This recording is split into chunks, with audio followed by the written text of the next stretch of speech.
Every car deal has a heartbeat.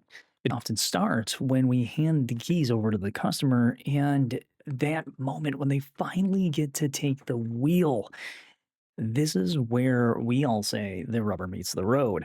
But the truth is this is that the test drive isn't about horsepower and features and all that stuff. Yes, initially the test drive was brought up to make sure that the wheels didn't fall off the thing before you were to buy it. But that moment that the customer starts to feel the car and they start to imagine ownership, they start to decide whether they can trust themselves or trust you with the rest of this process. In this episode, we're going to learn about how we can flip that test drive into this emotional connector that gets that customer to go, yes, this is absolutely perfect. You're the right person to buy it from. This is the right store. Let's do this thing. Welcome to AutoNerd. If you've never been here before, my name's Andrew Sardone. I'm a longtime veteran in the automotive industry. I've trained thousands of sales associates over my time, and I've been with many automotive brands. I specialize in three areas: internal combustion engines, electric vehicles, and also an area called CX, or customer experience, which is what the podcast is based around. Occasionally, I sprinkle in some history in here and some ultra nerdy facts. This podcast exists to make sure that we have the skills to make a great living doing what we do every day, which is why every week I drop a bunch of tools and also usually a newsletter on Saturdays. And I must apologize. The past few weeks have been a little interesting. Somebody in their technical genius decided to click update on the webpage, and I took the whole darn thing out. So if you go over to AutoKnerd.com right now, it is a kind of half cobbled together webpage that breaks down all of AutoForge, a little bit of Auto Shop, and it will be under construction for a little bit. The Auto Shop services are coming fairly soon. The AutoForge is up and running. So if anybody wants details on that, just go to AutoKnerd.com. That's AutoKnerd.com, and you can get all the information on the AutoForge to help repair your dealership's CSI. It's something that we're really proud of over here. We're putting a lot of work into it. Now back to the podcast. Picture this. A nervous couple walks through your front door. They've done the research. They've looked on every single car blog. They've looked on Facebook. They've looked on Reddit. They've been all over the place researching how exactly to not only find the right car, but how to buy one as well. They walk in, they talk to you, you sit them down, you learn everything that you possibly can about them. Now, after you've learned about them, all of a sudden you decide, hey, I'm going to paint the picture and show the car. Now, you do everything again correctly. You take the information that they've given you, you paint one heck of a beautiful picture for them on your presentation, and they are loving you. You then put them in the vehicle where you have them held captive, and here comes the waterfall. The pain of it all is we start to data dump. We throw everything at them. And when we are just wanting to seal that deal on up, we take away the one really big button that we have to push. And the easiest way to go ahead and push this thing is to let the customer just think on it. Because here's the deal: when you have that time of quiet, that time to be able to think and be able to understand and say to yourself, hey, this fits me, then you have the time to make the decision. As I said in the last podcast, emotion is the driver that we're going for here, because emotion will get the customer to say yes above and beyond anything else. If we allow for logic to dictate the whole plan just falls apart and goes to hell in a handbasket. We need to make sure that the customer has every ability inside their head to stage themselves to say yes. So, with this, take the time. Be quiet. Don't kill your deal. Now, imagine you decided to dedicate yourself to just changing it up a little bit. You hand them the keys and you just tell them, hey, I'm going to sit quietly. You take your time. And if you need help, you let me know. And in the test drive, you don't say a word. This is pretty cool because they're going to drive and you're going to be able to observe. Remember, they came in because they want to buy a car. And most of the time, we talk them out of it. But if you sit there and you listen, all of a sudden you're going to hear them pipe up or say something like, this fits me. Now we have the ability to debrief them after the test drive. Because if they've been paying attention to the drive the whole time and the car and the feel and everything about it, now we can have some conversation that is heavily based in emotion. You see, your deal is incredibly easy to kill if we don't shut up and let the customer just process what is going on inside of their head. Because when people are processing, when they're on that test drive, when there's that silence, when you set down the numbers in front of them, that silence is the customer inside their head going, oh, okay, how do I pull this off? What do I do here? Most people don't go directly to the no, but this is how you get the I'm just lookings is where it's nice, but and we know that but is going to be a deal killer because as we show them so much, all of a sudden the brain gets bogged down, and as the brain gets bogged down, this is when people start to go, I gotta think because they quite literally do, and we call it a reflex objection, but put yourself in that position. Really think about it. If you have to take the time to take pause, usually you do it when you're about to make a big decision. And a car is usually for a lot of people that second most expensive thing that they're ever going to buy. So it's worth the time to take a pause when you're a little confused. But it's our job to not confuse them. But the proof, it's in the nerd stats here. According to CDK Global, I'm starting to love these guys for stats. More than 1,000 new car buyers, 78% of these people said that the test drive alone was the moment that sold them on the vehicle.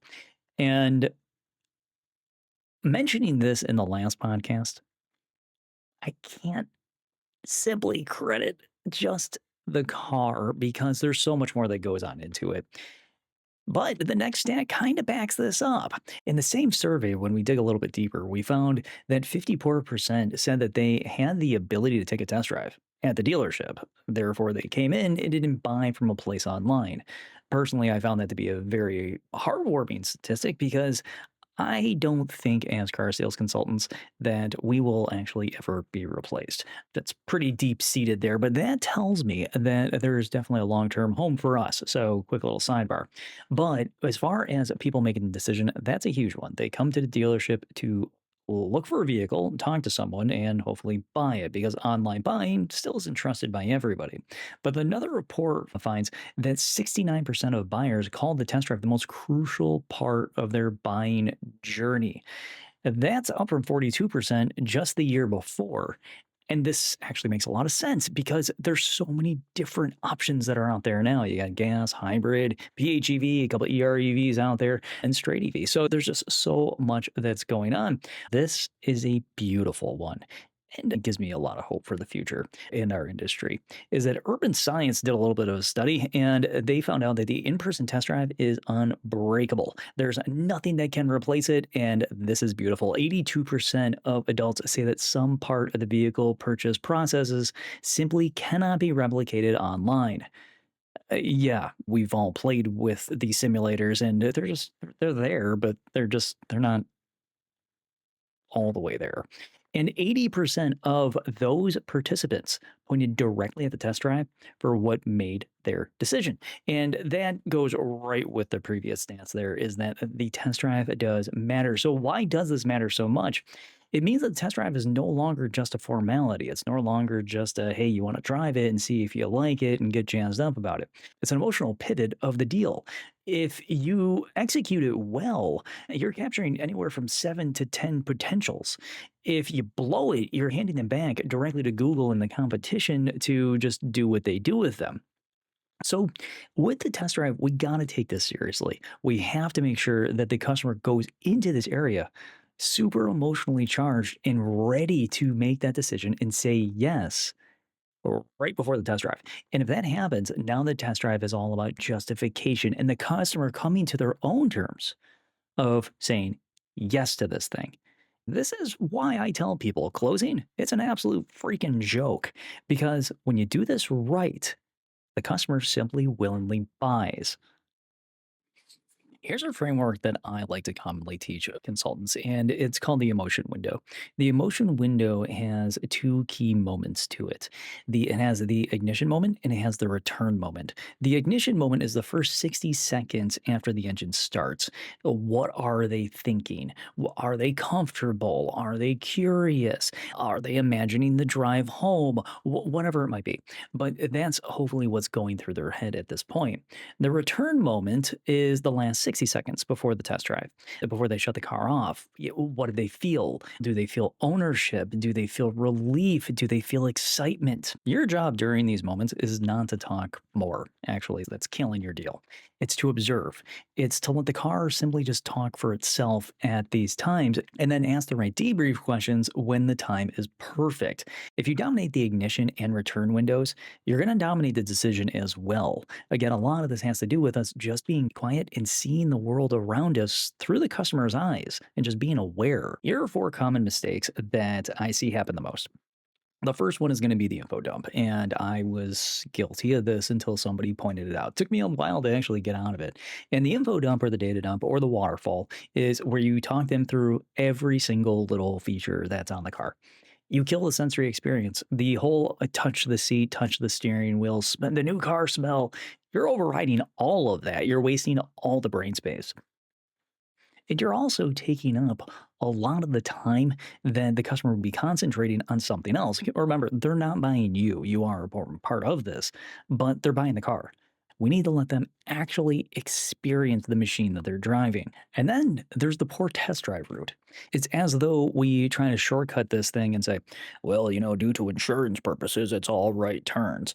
Hey, listen, I've heard that a million times, and every single time I can call you out and go, no, that's false. It's not true at all. When it comes down to all right turns or lame test drive routes that managers put out there, and if you are a manager and you have a lame test drive route, cut it out.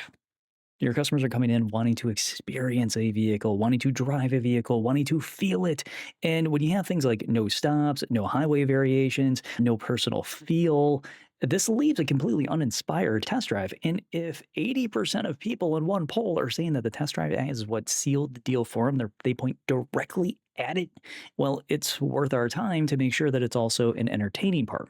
There's also another stat, it's a very old one, and it goes along with the feel the wheel seals the deal kind of trend, is that the longer the test drive is, the higher the likeliness is the customer's going to purchase it. It's kind of crazy. Is that if the customer can put themselves in situations where they drive every day and justify their emotional state as being positive and having logic come in and go, oh, yep, everything's good, they're buying the car. Now, this kind of goes back to the first one a little bit about info dumping. But there's a lot of things that we can talk about. And I'm a huge advocate of if there's going to be a conversation in the vehicle, I'm going to try to make it about something about their personal life. Try to tie it back to the vehicle and earn the vehicle a couple extra brownie points. But ignoring the silence that's inside the vehicle and filling every single second with a word, you're not just sucking up the oxygen inside the vehicle, you're sucking up the space inside the customer's brain for them to actually decide if they want to do something with you. Don't put yourself in that position. So take a moment on that test drive and take a break. Just observe. It's going to be worth it. And the last one here just makes me laugh every time because it's such an obvious deal breaker. It's the fact that we want to get back to the dealership to apparently close the deal more quickly. Okay, cool. You want to get back to the store so you can make your coin and get your paycheck. Awesome. You want to get back to the store so your manager doesn't yell at you because you apparently were gone too long with the customer that was attempting to decide on whether they were going to buy the vehicle or not. The rushed return is something that shows a massive sign of disrespect for the person that is there to pay your mortgage, make your car payment, pay your rent. You pull back into the dealership just far too early for the customer to experience what they needed to experience. You cut them off and you didn't give them a chance to actually reflect on it, and you sure as heck aren't debriefing it when you get out of the car. You completely hijack their what do you think moment. And really, that's not fair. The person should have that ability to make that decision and have the time to be able to pull that off. But if you want to rush it and ignore that silence and yak the whole time in there and have your all rights around the world test drive route, that might as well just be go around a cul-de-sac and completely info dump on them. Go for it. Seriously. And watch what happens because all of a sudden customers are going to look at you and go, no, I'm just looking. No, I'm good. No, I just need to get out of here. Because that mental bandwidth that we suck up has a way more value to it than we give it weight for. So slow your roll when you're in the vehicle. Let them have them. And if you avoid those, you'll be ahead of so many other stores that are out there. Because remember, we are the number one reason the customer doesn't buy as well. And a lot of the times that they don't buy, it's because we just get a little annoying. And that's obviously not something that any of us want. Now, this week's tool, the free tier, I always add in a few scripts to just let you understand what's going on here. And the pro tier, which is going to be free attached to this, will have the activities that I'll be charging for in the future. But you can kind of get an idea of what it looks like. And with the elite, which will be available for purchase sometime soon, you will get a whole lot more to service your whole store. But with the free tool, these scripts still have an awful lot of weight, which is why I like to make them free. I want to be able to help everybody out here. So the free tool, check it out. It's in the show notes. A few scripts that'll help you out. Take your time. I'll write along quietly so you can get the feel of it. Okay, cool, cool. And the customer will absolutely go along with that. What stands out to you so far? Or, hey, there's no hurry here. Let's take 5 minutes to imagine you driving this thing tomorrow morning on your way to work. What does that look like? Is that close by? You want to take it down those roads. But when we compare it to some really bad scripts that I hear an awful lot, is things like, okay, let me show you every single highway driving assist feature that's on here. Or, yeah, you'll see how it works once you enable it. Just hit that button right there. And with zero explanation. Now, to help get rid of some of these bad scripts that will usually fly out of our mouths, these little one-liners, try role playing with, let's say, your manager or with another consultant or with another manager if you're the manager listening. With a partner, alternate. One of you drives the vehicle, one of you plays the role of the customer. You ride as the consultant. After the drive, debrief with a simple question. And this is the only one that I'm asking you to practice. What stood out most? After you get out of the vehicle, look at them, smile. What stood out most? Stop talking for about 30 seconds. Just shut up. Let them answer and let the whole answer get out. Don't interrupt them. Don't say, hey, let's move inside. Don't try to close them. You're amping up their emotional state. And once they tell you, roll along with it. Lift that emotional state up further and keep excitement rolling all the way back to your desk. Once you're at your desk, time to go ahead and just show them some numbers. They're ready to buy it because that silence is what's going to make the answer. And that answer is ownership. Now, for managers or consultants that want to work together and help each other out, this is your moment. This is your moment to lead, and this is your moment to get your team rallied around you. When you coach your team, look for these traits. And here's how this is going to go. Did the consultant on the test drive, did they enter into that ignition window with minimal talk? My suggestion here is that when you start this activity, don't even mention what you're looking for in the beginning. Let the consultant establish a baseline. And then when you get to your normal switch point on the test drive, continue driving as a manager and then coach them on it. Is like, hey, give me 30 seconds when we get in the vehicle. Don't say a word. Allow me to drive. At the end, same thing too when they get out of the vehicle. But during the drive, did they notice cues like glances, your posture, a smile, a comment?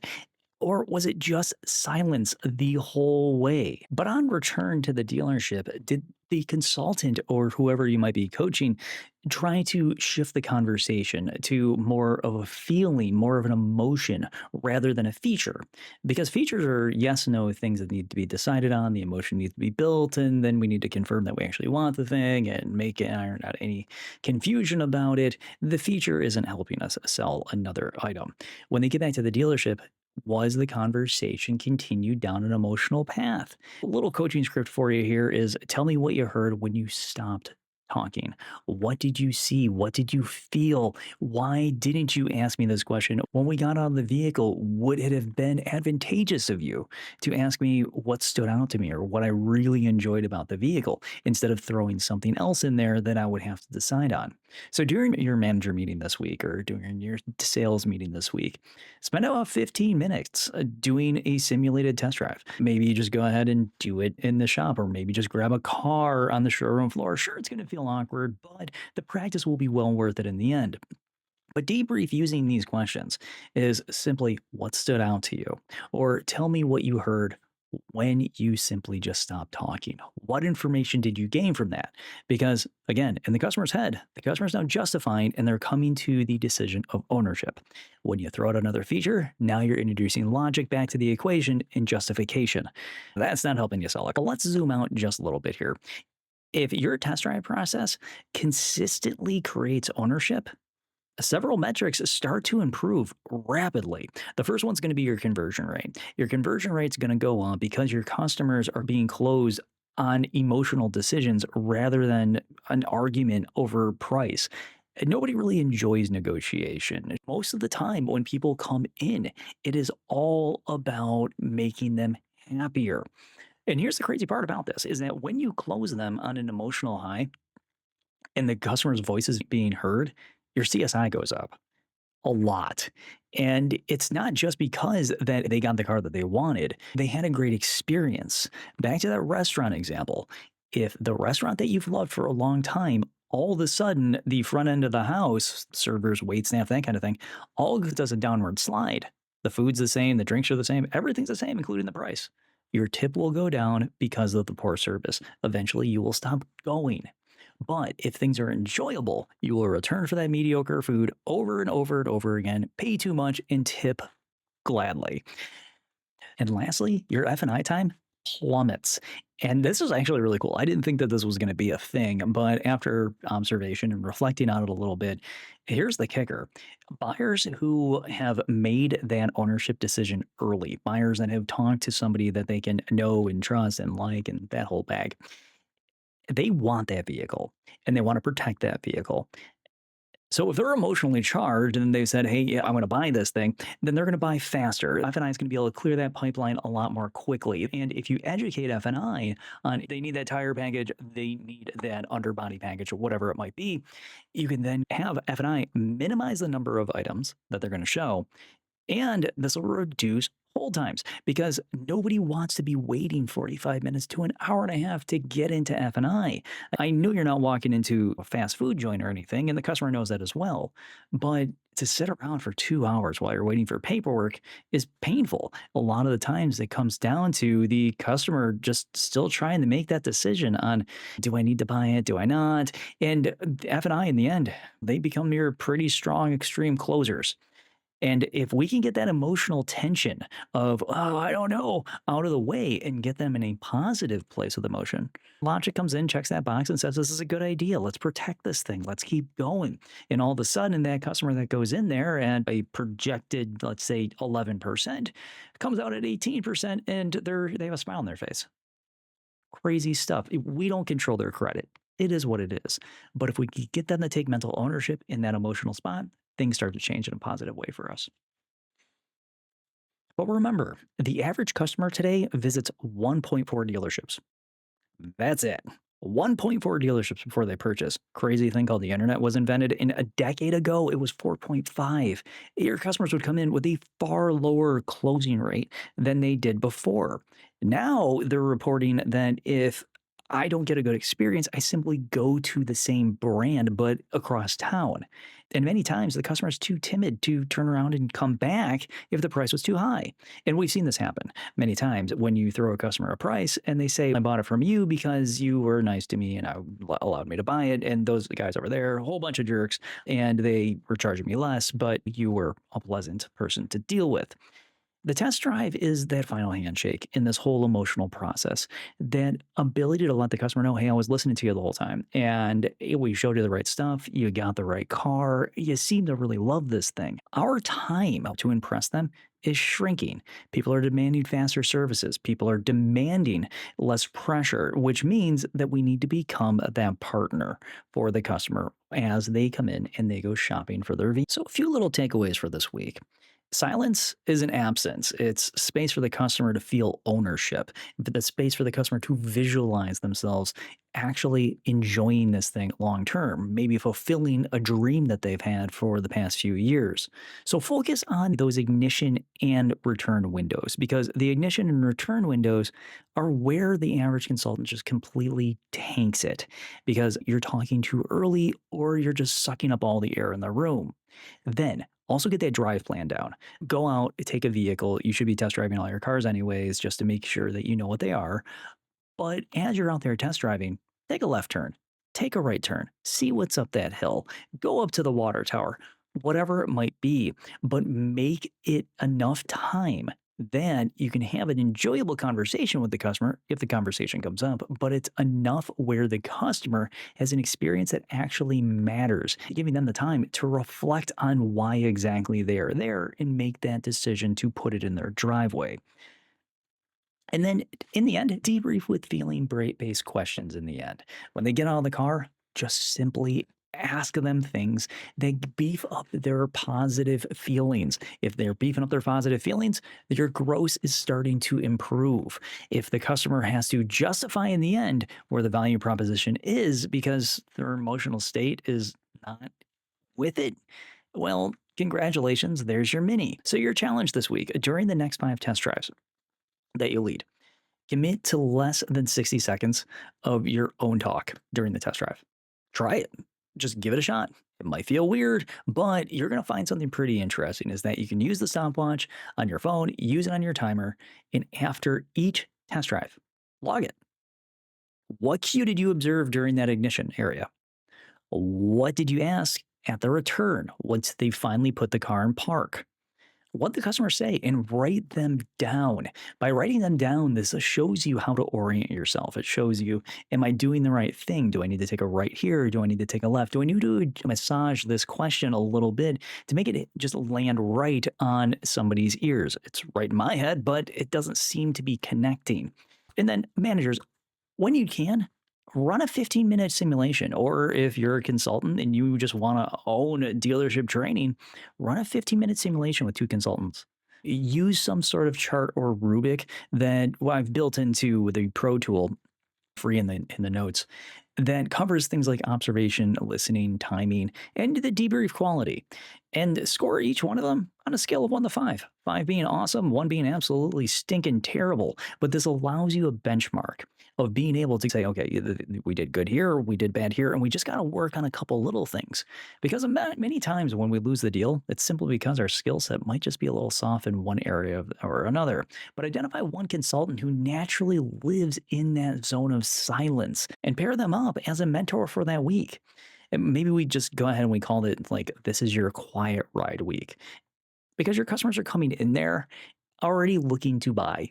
And if we're giving them reasons to not buy, it may very well be because we're just talking a lot. But does the engine start? Yeah, it does.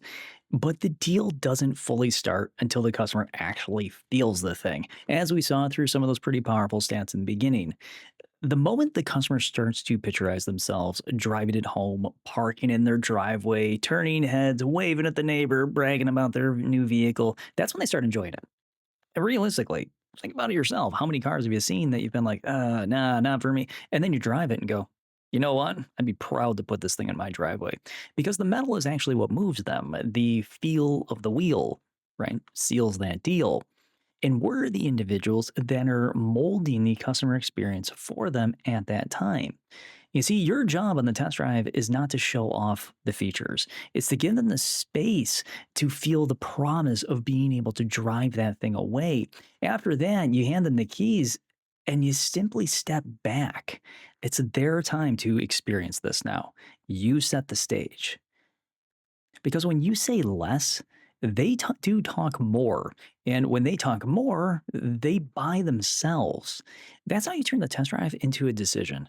That's how you create moments that move metal. This is how you get the customer to do what you need them to do, and that's give you a paycheck in the end.